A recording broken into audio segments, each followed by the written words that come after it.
함께 읽겠습니다. 예수께서 다시 회당에 들어가시니 한쪽 손 마른 사람이 거기 있는지라. 아멘.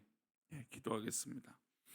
하나님, 오늘도 주의 믿음으로 살아가는 믿음의 백성들을 붙들어 주시고 빛의 자녀답게 살아가기에 부족함이 없도록 하나님 우리와 함께 하시고 긍휼을 베풀어 주옵소서. 주께서 우리 믿음의 백성들에게 한량없는 은혜를 부어 주셔서 주께서 늘 기뻐하시는 자리에 있을 수 있도록 은혜와 은혜를 더하여 주옵소서. 이 시간 1,000번째로 드려진 예물들과 또 범사에 감사하여 드려진 예물을 기뻐 받아 주옵시고 말씀을 나눌 때에 함께 하시옵소서. 감사하고 거룩하신 예수 그리스도 이름으로 기도 올렵나이다. 아멘. 우리 성도님들은 유연한 사람이십니까? 아니면 좀 잘 타협하지 않는 분들이십니까? 이런 질문을 하면 사실 나는 잘 받아들여요. 저는 유연한 사람이에요. 이렇게 대부분 얘기를 합니다. 하지만 대부분의 사람들은 좀 보수적인 성향을 갖고 있죠. 그리고 좀 고정관념이 대부분 있게 마련입니다. 그래서 이제 교육자들을 만나거나 다른 교육자들을 만나거나 이제 성도들을 만나게 되면 대부분 어떤 얘기를 하냐면 옛날 얘기를 합니다. 그러니까 왜 옛날 얘기를 하냐면 과거에 내가 이렇게 신앙생활했다. 과거에 그것이 좋았다. 과거시 그것이 좀 옳았던 것 같다. 과거에 했던 것들이 지금 나를 이렇게 살게 하고 있다. 그 얘기는 즉 과거에 있었던 그런 신앙적인 모습, 해왔던 것들이 지금도 좋다라고 얘기하는 것입니다. 그러니까 즉 그것을 좀 벗어나면 좀 불편해요. 그래서 실제로 이 부임하는 목사들의 특징 중에 하나가 뭔가 새로운 걸 시도하다가 불편하게 만들어서 교회에 어긋나는 경우들을 좀 많이 보게 돼요. 왜냐하면 대부분 해왔던 것들이 익숙해하기 때문이에요. 그러니까 저도 사실은 교회의 시스템이라는 것들을 이렇게 바꾸려고 하는 것들을 굉장히 천천히 진행하고 있는 형편입니다. 그럼에도 불구하고 이게 새로운 것들을 좀 시도하려고 하면 대부분 옛날 얘기들을 하시죠. 그러니까 아무래도 사람들은 경험이라는 것이 있기 때문입니다. 그래서 요즘 젊은 세대들이 약간 좀 비아냥거린다라고 하는 이 표현 중에 하나가 꼰대라고 하는 표현들. 저는 이게 꼰대라고 하는 표현들이 정말 이게 좋은 것 같지는 않아요. 저는 개인적으로 그렇습니다. 근데 그것이 왜 그러냐면 그런 표현들을 왜 쓰냐면 라떼 얘기를 하기 때문이에요. 예전에는 그러니까 예전에 해왔던 것들이 좋은데 지금은 잘못되고 있다고 하는 얘기들을 하고 있는 것이죠. 그래서 그 옛날 얘기를 하게 되면 바로 이 고정관념, 즉 과거에 해왔던 옳았던 것들을 이야기하고 있는 것이기 때문입니다. 근데 이 믿음 생활에도 이 고정관념, 즉 이 옛날에 이 사로잡혀 있는 경우들이 상당히 많습니다. 물론 좋은 거라면 괜찮아요. 그렇죠? 좋은 경험과 좋은 일과 좋은 어떤 습관과 좋은 믿음의 모습이 예전 것들이 그런 거라면 괜찮죠. 근데 조금 좀 변화가 필요하고 또 조금은 좀 잘못되고 그러니까 완전히 잘못됐다라고 할 수는 없겠죠.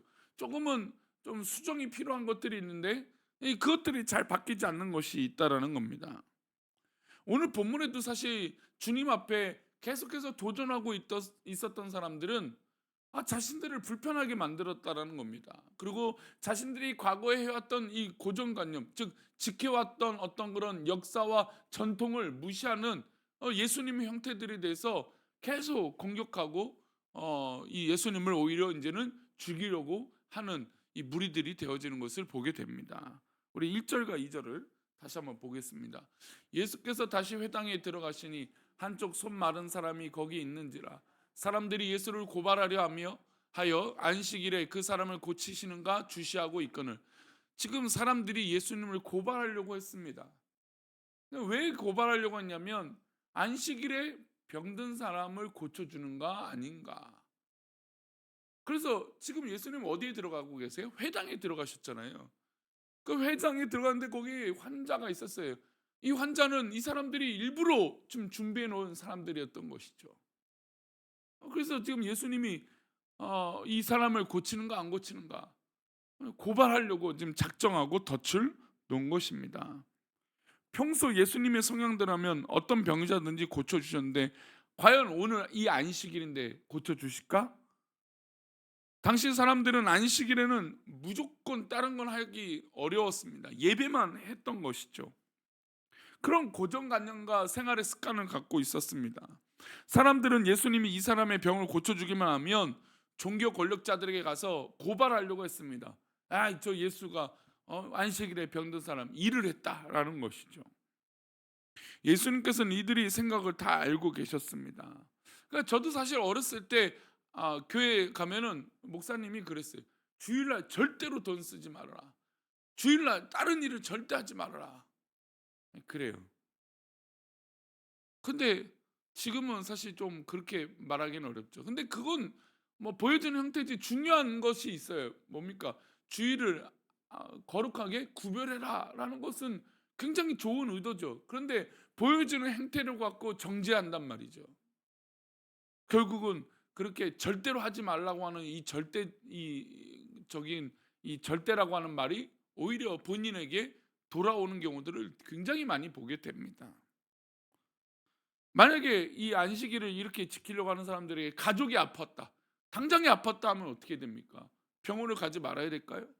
그러니까 오히려 생명을 살리고 사람을 살리는 것이 우선인데 이들은 계속해서 이 고정관념에 사로잡혀 있었던 겁니다. 그래서 주님은 사람들이 모인 회당에 오히려 이 손 마른 사람을 세우셨습니다. 그리고 이렇게 말씀하시죠. 4절을 보겠습니다. 그들에게 이르시되 안식일에 선을 행하는 것과 악을 행하는 것, 생명을 구하는 것과 죽이는 것 어느 것이 옳으냐 하시니 그들이 잠잠하고는. 답을 알고 있었습니다. 당연히 선을 행하는 것이 옳고 생명을 구하는 것이 옳은 것인데 어떻게 악을 행하고 죽이는 것에 이 행동을 할 수 있는가라고 하는 질문에 아무도 대답할 수 없는 것입니다. 그러니까 본인들의 스스로 쳐놓은 덫에 걸린 거죠. 안식일에 당연히 선을 행하는 것이 옳은 것이고 사람을 살리는 것이 우선인 것이죠. 이 손 마른 사람을 고쳐주는 것이 당연히 우선적인 것입니다. 안식일이 그래야 행복한 날 아니겠습니까? 이날 이후로 안식일은 주께서 생명을 살리고 구원하시는 복된 날이 됐습니다. 그래서 예수님이 부활하신 날도 안식 후 첫날이 되는 것이죠. 안식일을 보내고 이 주님이 부활하신 날이 되어지는 것은 이제는 이 고정관념을 완전히 탈피시킨 그런 이 개념의 주일이 된 것입니다. 만약 그들 중에 어떤 사람이 안식일에 어떤 위기도 당해도 돕지 말라라고 한다면 그 사람은 사람을 죽이는, 그러니까 또 방관하는 그런 행위가 되는 것이죠. 예수님께서 안식일에 대한 고정관념을 고쳐주신 이후부터 안식일은 생명을 살리는 선을 행하는 날이 된 것입니다. 우리가 가지고 있는 고정관념 혹은 편견이 있을 수 있습니다. 그것이 만약에 좋은 거라면 괜찮죠. 정말 선을 행하고 사람을 살리는 일이라면 그건 괜찮은 거예요. 그런데 만약에 하나님 앞에 변화되어야 될 것들이 있다면 그 고정관념이나 편견이 깨지기를 바랍니다. 하나님께서 안식일을 제정하신 이유와 목적은 분명합니다. 예수님께서 무리들과 제자들을 모으시고 말씀을 나누는 동안 예수님의 가족들이 찾아왔습니다. 그래서 예수님께서 우리에게 왔음을 알려달라고, 예수님께 이 가족이 왔다고 알려달라고 부탁을 합니다. 예수님께서 들으시고 이렇게 말씀하세요. 우리 33절부터 35절인데요. 함께 읽겠습니다. 대답하실 때 누가 내 어머니며 동생들이냐 하시고 둘러앉은 자들을 보시며 이르시되 내 어머니와 내 동생을 보라. 누구든지 하나님의 뜻대로 행하는 자가 내 형제요 자매요 어머니이시니라. 이건 굉장히 좀 어떻게 보면 이 말씀을 우리는 누구든지 하나님의 뜻대로 행하는 자가 내 가족이고 내 어머니고 내 자매다, 형제다. 이 말씀이 워낙 유명하니까 이렇게 초점이 잡혀 있는데 33절과 34절을 보면 가족의 입장에서 보면은 되게 좀 불편할 수 있는 거예요. 지금은 가족이 왔다고 했는데 지금 가족을 앞에 두고 누가 가족이냐? 지금 이 얘기를 하고 있는 거죠. 또 어머니와 그 형제들 입장에서는 누가 가족이에요? 자신들이 가족이죠. 실제로 내가 가족이죠. 그런데 그 가족들 앞에서 누가 가족이냐? 이 얘기를 하고 계신 거죠. 그러니까 어떻게 보면 좀 충격적인 표현입니다. 주님께서 어머니와 동생들을 무시해서 이 말씀을 하신 것은 아닙니다. 주님은 혈연적 가족 관계를 영적인 가족 관계로 확장을 하신 것이죠. 여기서 중요한 말씀은 누구든지라는 겁니다. 그러면 이 누구든지라는 것은 지금 찾아온 어머니, 가족들, 다 형제들도 포함된 것입니다. 누구든지 하나님 뜻대로 행하는 자가 내 형제요, 자매요, 어머니라는 겁니다. 그렇다면 누구든지라고 하는 말씀을 우리는 기억해야 됩니다. 우리 이 새벽에 나와 있는 우리들은 바로 이 누구든지가 되어져야 될 줄 믿습니다. 하나님 뜻대로 행하는 자가 하나님의, 우리 주님의 가족이 되는 것이죠. 만약 주님께서 가족 관계를 확장시켜 주시지 않았다면 우리는 하나님을 누구라 부를 수 없을까요? 아버지라 부를 수 없죠. 우리는 하나님을 아버지라 부를 수 있는 존재가 된 겁니다. 얼마나 감격스러운 것입니까?